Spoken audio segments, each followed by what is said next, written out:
Halo para pencinta film populer. Jumpa lagi dengan Adiani. Sebelum kita mulai, di-subscribe dulu channelnya. Film ini rilis pada 2021 dibintangi oleh Andy Lau, Xiao Yang, dan Wan Qian.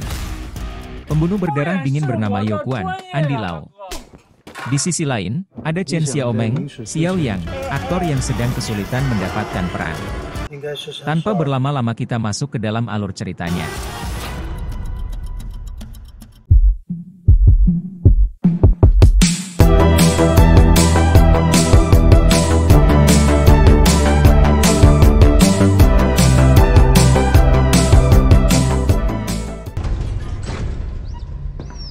Film diawali oleh seorang pria bernama Wu Yansen keluar dari lift dan berjalan di parkiran. Dia melihat bagasi mobil sebelahnya terbuka.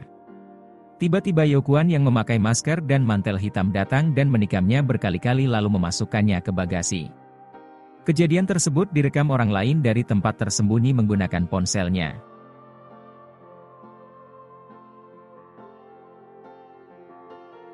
Di tempat lain, Chen Xiaomeng, seorang aktor gagal, berniat gantung diri di apartemennya yang berantakan. Dia sudah frustasi dengan hidupnya yang kacau. Tiba-tiba ponselnya berbunyi, dan dia mulai goyah. Dia pun terjatuh karena talinya putus. Dia lalu mengangkat ponselnya. Orang di seberang yang mengaku sebagai pemilik gedung itu marah-marah karena dia belum bayar sewa. Dia semakin putus asa. Dia memeriksa dompetnya dan menemukan sebuah voucher spa air panas. Dia pun berencana pergi ke sana. Sebelum berangkat, dia memeriksa kotak suratnya dan menemukan surat tagihan lainnya. Dia melemparnya sembarangan. Namun karena dia dipelototi 3 orang emak-emak, dia mengambil kembali surat itu dan memasukkannya ke dalam sakunya. Yeo Kwon, sang pembunuh bayaran terjebak kemacetan. Namun di depannya dia melihat ada razia polisi. Dengan cepat dia membelokkan mobilnya masuk ke spa. Di dalam spa Kwon bertemu dengan Xiaomeng di resepsionis yang sedang bertengkar dengan pelayan spa karena kupon gratis yang dipunya telah kadaluarsa. Tetapi dia berhasil masuk setelah Kwon memberitahukan bahwa jam resepsionis itu kecepatan. Lalu Xiaomeng datang untuk berterima kasih kepada Kwon di loker, dan sempat memperhatikan Kwon saat menaruh barang mewahnya ke dalam loker. Kemudian saat sedang mandi, Xiaomeng menjatuhkan sabunnya. Tanpa sengaja Kwon menginjaknya dan terpeleset. Kwon terjatuh dan pingsan. Secara diam-diam, Xiaomeng menukar kunci loker Kwon yang terlempar ke arahnya. Sementara Kwon dibawa ke rumah sakit.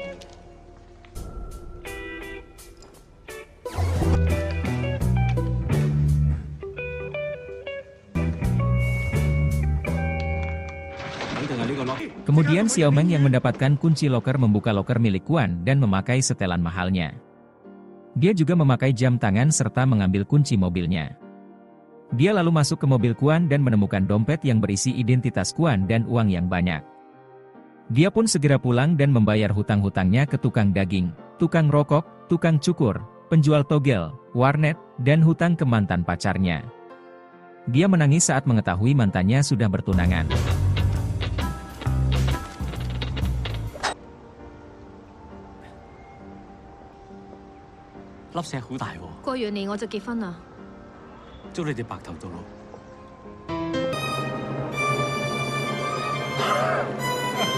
Xiaomeng lalu ke rumah sakit untuk menjenguk Kwon sambil membawa makanan dan buah-buahan.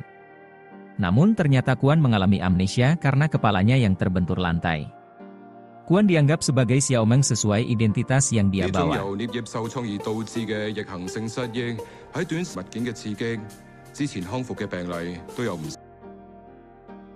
Kwon pun pulang sambil membawa makanan dan buah-buahan pemberian Xiaomeng.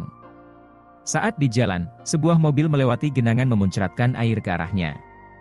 Rachel Lee, pengemudi mobil tersebut, kemudian mengantarnya pulang ke alamat yang tertulis di amplop di saku celananya. Di perjalanan, Kwon menceritakan kondisinya. Sesampainya di alamat, Kwon masuk ke gedung. Namun makanannya tertinggal di mobil dan Rachel pun menyusulnya.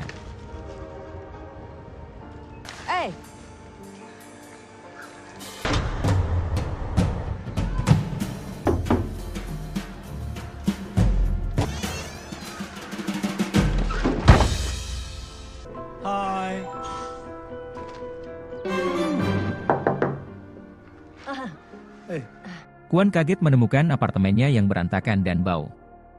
Di saat bersamaan pemilik gedung datang dan menagih sewa pada Kuan, yang dia kira adalah Xiao Meng karena dia belum pernah bertemu sebelumnya. Dia marah-marah melihat apartemennya berantakan dan berniat mengusirnya. Rachel akhirnya melunasi biaya sewanya. Kuan berterima kasih dan menganggapnya hutang. Kuan lalu membersihkan dan merapikan apartemennya. Dia juga mulai menyelidiki dan mencatat segala hal tentang dirinya, bahwa dia adalah seorang aktor yang pesimis.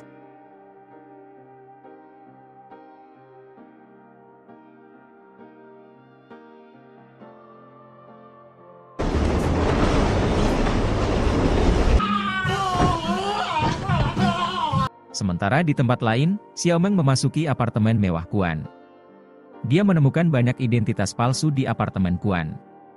Dia juga menemukan lemari penuh senjata. Dia kemudian ditelepon seseorang yang akan membayar jasanya.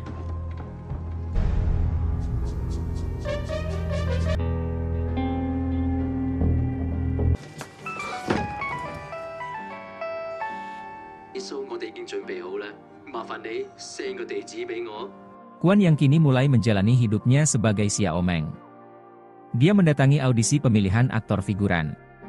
Dan dia terpilih dalam audisi itu, namun karena dia tidak berpengalaman, dia malah mengacaukan proses syutingnya dan membuat sutradara marah kepadanya.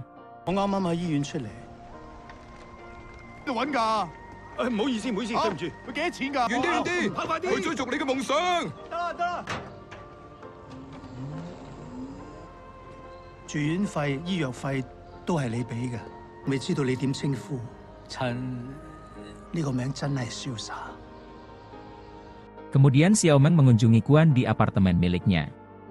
Dia kagum apartemennya sekarang menjadi bersih dan rapi. Dan dia melihat tali untuk gantung diri yang masih di tempatnya. Lalu Kuan mengatakan bahwa hal itu dia jadikan sebagai pengingat. Dia yang dulunya berputus asa, mulai saat ini akan memperbaiki kehidupannya.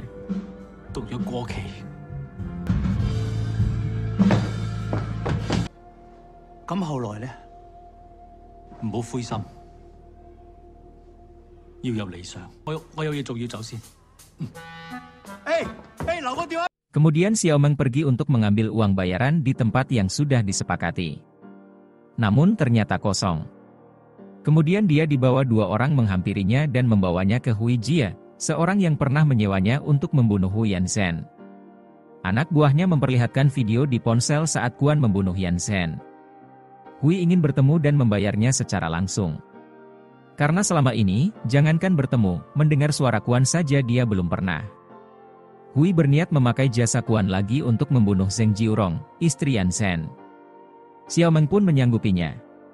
Xiao Meng yang dasarnya seorang aktor berhasil menahan diri dan memainkan perannya sebagai Kuan, yang membuat Hui tidak curiga.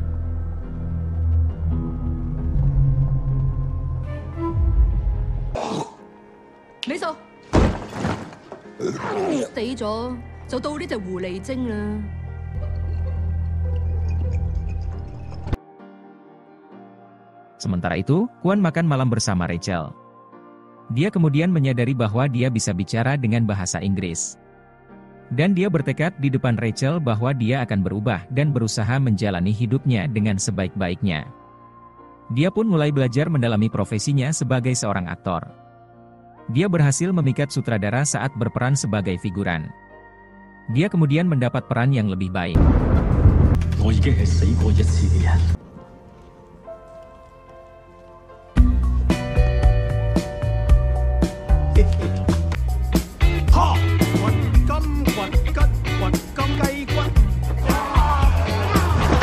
Dan Xiao Meng yang awalnya panik, mulai menjalankan tugasnya. Dia mulai memata-matai dan mendekati Zheng Jiurong. Namun, Xiao Meng tidak sanggup melakukannya. Apalagi saat ini Jiurong sedang hamil. Dia bahkan menyerahkan uang bayarannya ke Jiurong dan menyuruhnya untuk bersembunyi. Dia mengatakan bahwa suaminya sudah mati dan Hui juga menyewanya untuk membunuhnya.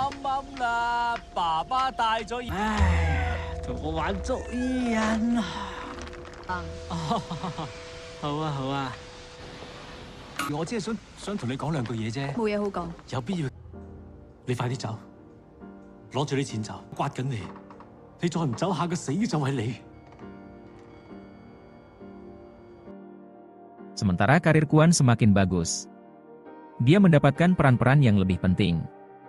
Dan hubungannya dengan Rachel juga semakin dekat. Dia bahkan mencuri kostum astronot demi menghadiri lomba pidato di sekolah anak Rachel.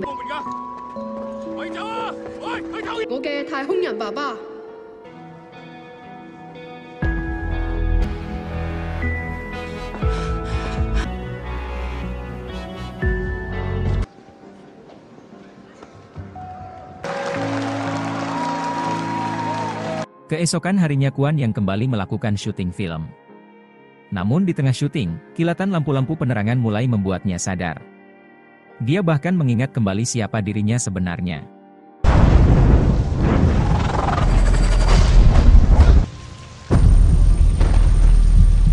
Di tempat lain, Hui yang tanpa sengaja melihat Xiaomeng di TV.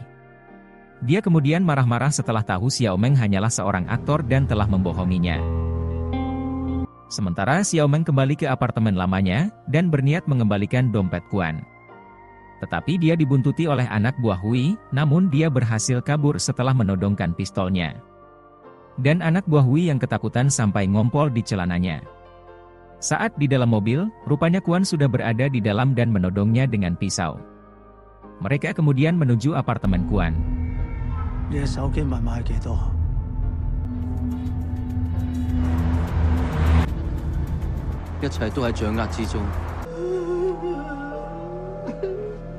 Hui dan anak buahnya berniat membunuh Xiaomeng.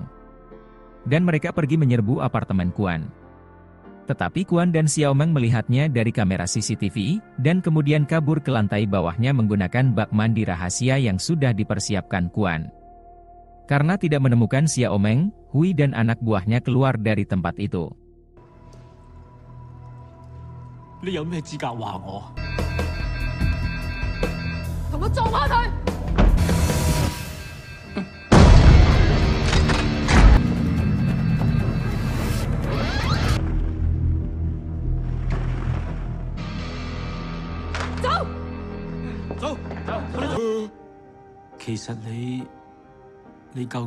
Mereka kemudian bicara mengenai diri masing-masing. Kwon bukanlah pembunuh bayaran. Setelah dia mendapat pesanan, dia akan menghubungi targetnya dan membuat sandiwara agar targetnya terlihat seperti terbunuh. Dan mendapatkan bayaran double. Kemudian Kwon mengampuni kesalahan Xiaomeng asal dia akan menggunakan identitas Xiaomeng untuk selamanya. Xiaomeng pun menyanggupinya. Dan mereka mulai menyusun rencana. Tiba-tiba Rachel menelpon Kwon menanyakan keberadaan anaknya. Dia memberitahukan bahwa anaknya pergi ke apartemennya untuk mengembalikan buku catatan Kwon yang tertinggal di mobil Rachel. Kwon pun panik. Mereka berdua bergegas ke apartemen Xiaomeng.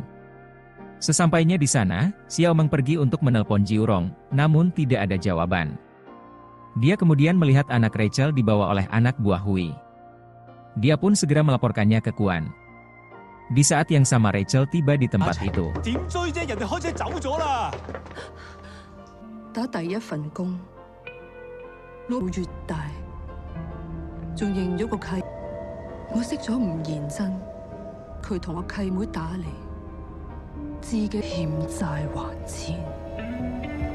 Kemudian Rachel yang akan menelpon polisi tapi Kwon mencegahnya karena dia punya rencana lain. Dia pun mendatangi Hui dan berpura-pura menjadi Interpol. Dia juga menyalakan ponselnya agar Rachel dan Xiaomeng ikut mendengarkan saat dia menginterogasi Hui. Kwon mengatakan pada Hui bahwa dia sedang menyelidiki kematian Wu Yansen dan menanyakan nasib Jiurong. Dia juga menanyakan keberadaan anak Rachel. Namun Hui terlihat tidak tahu menahu soal anak itu. Tiba-tiba detektif Emma dari kepolisian datang. Rupanya dia berteman baik dengan Hui. Emma yang sedang mabuk kemudian mengenal Kwon sebagai seorang aktor. Kwon pun ketahuan dan dia diringkus anak buah Hui.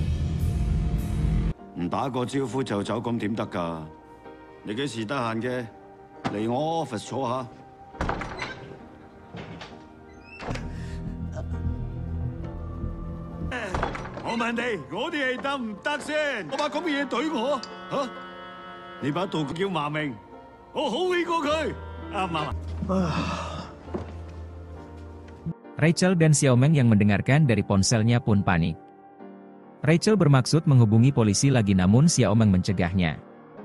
Mereka pun menyusun rencana. Xiaomeng menghubungi Hui dan mengatakan bahwa dia sudah membunuh Jiurong. Dia mengirimkan alamatnya dan menyuruh Hui membawa Kuan dan anaknya. Hui yang masih percaya bahwa Xiaomeng adalah Kuan menyanggupinya.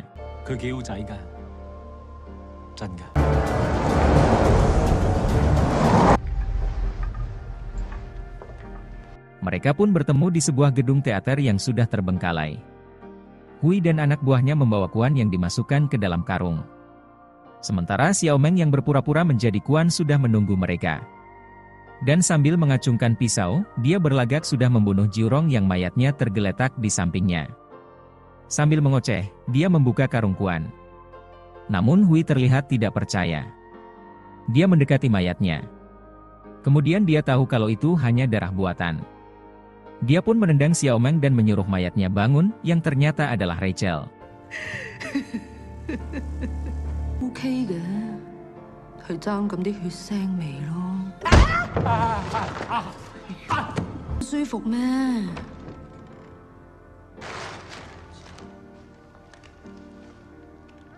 Tiba-tiba ponsel Rachel berbunyi. Anaknya menghubunginya menanyakan keberadaannya. Rachel mengatakan bahwa dia sedang di penjara bawah tanah. Rupanya, anak buah Hui tobat karena dia merasa harga dirinya sebagai laki-laki telah jatuh karena mengompol di celana dan dia mengantar anak Rachel pulang ke rumahnya. Kemudian Hui yang bingung mana Kuan yang asli. Sementara detektif MA yang mengenali Kuan sebagai seorang aktor dan dia juga pernah melihat Xiaomeng di TV. Namun dia sudah tidak peduli lagi. Dia marah dan menanyakan di mana Jiurong. Kuan maju dan mengatakan dialah Kuan yang asli. Dia meminta Hui melepaskan Xiaomeng dan Rachel karena mereka tidak ada hubungannya. Namun Hui tidak percaya. Kuan lalu meraih pisau yang tergeletak dan menyandera anak buah Hui. Mereka bertiga kemudian berusaha kabur menggunakan mobil, namun sayangnya Kuan tertinggal. Kemudian Xiaomeng menghentikan mobilnya dan berlari kembali untuk membantu Kuan. Anak Rachel menghubungi kembali dan mengatakan bahwa dia sudah menghubungi polisi sesuai dengan lokasi ponsel Rachel.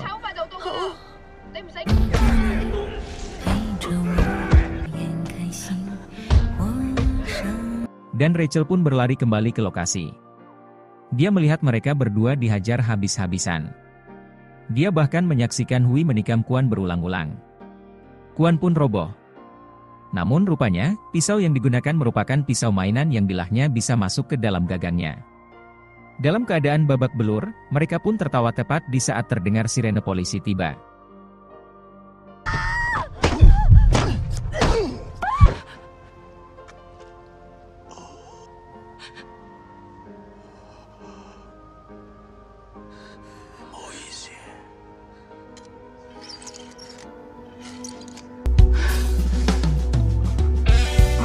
Dan film pun berakhir. Pesan yang bisa diambil dari film ini adalah tidak ada jalan pintas untuk menjadi kaya. Sekian, semoga menghibur dan jangan lupa di subscribe dan sampai jumpa di hari Kamis.